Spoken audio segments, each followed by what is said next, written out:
Obesity and unhealthy lifestyles are at an all-time high, and this may just be the product of eating food items you can find on almost every corner. More specifically, highly processed junk foods.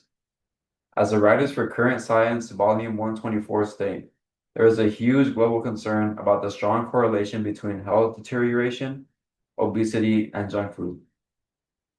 There has been a recent decline in social health and well-being, especially in the US.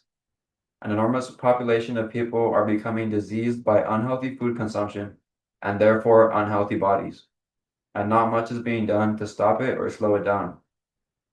In fact, the way these gravely unhealthy foods are being predatorily marketed are just exacerbating the issue, which is why I am here to propose a solution, changing the way we market junk and unhealthy foods to reflect what they truly are, junk and unhealthy.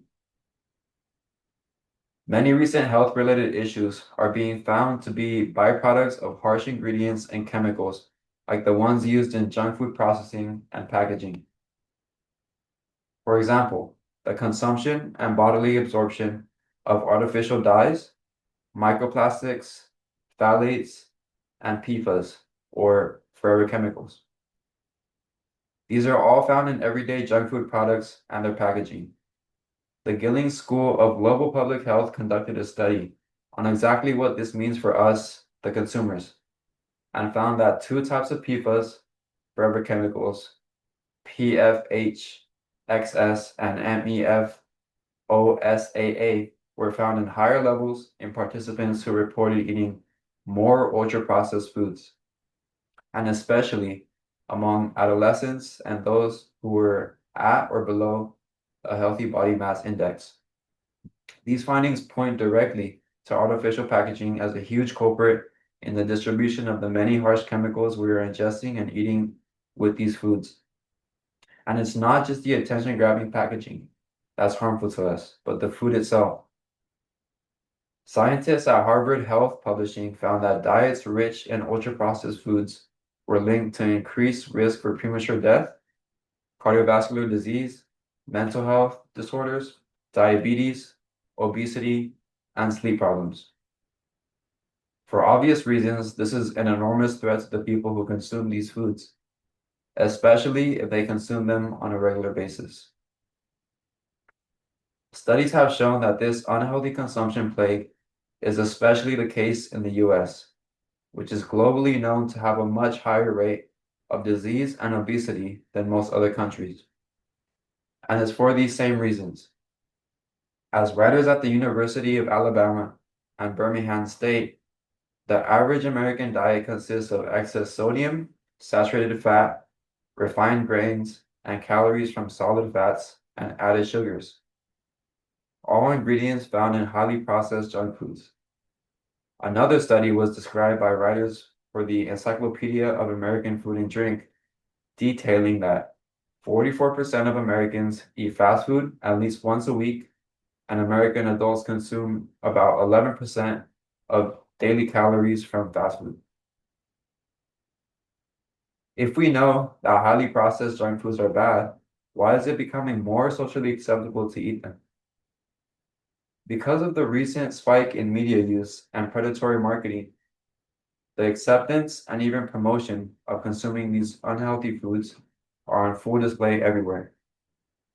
Writers at the Bloomsbury Food Library described a social experiment in which Bolthouse Farms launched a $25 million marketing campaign for their baby carrots to be packaged like Cheetos and Doritos.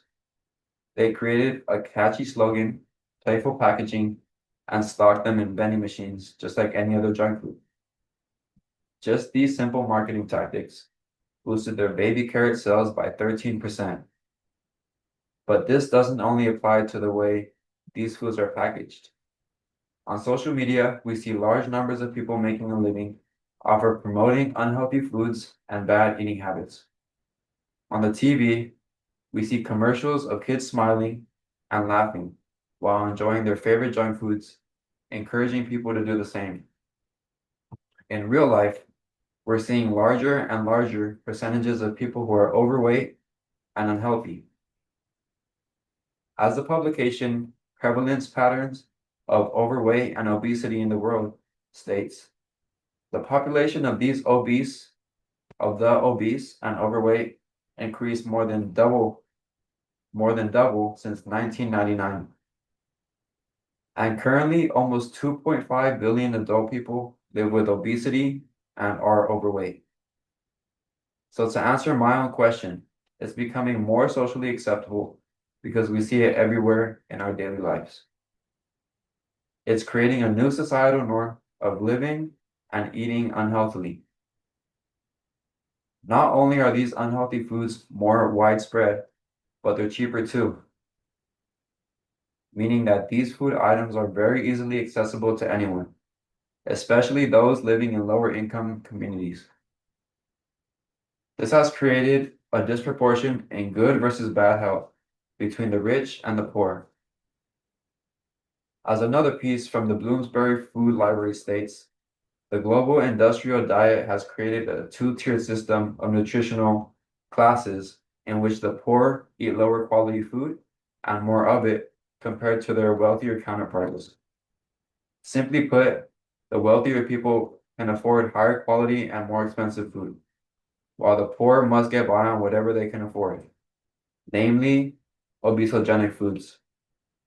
The solution stands clear. If we cannot limit the amount of consumption of these foods, then we must change the way that they're marketed. It has been proven that the way products are marketed makes all the difference in consumer buying patterns. So, if we were to change the packaging and commercial marketing to have more of an honest approach, it would surely deter a large sum of buyers.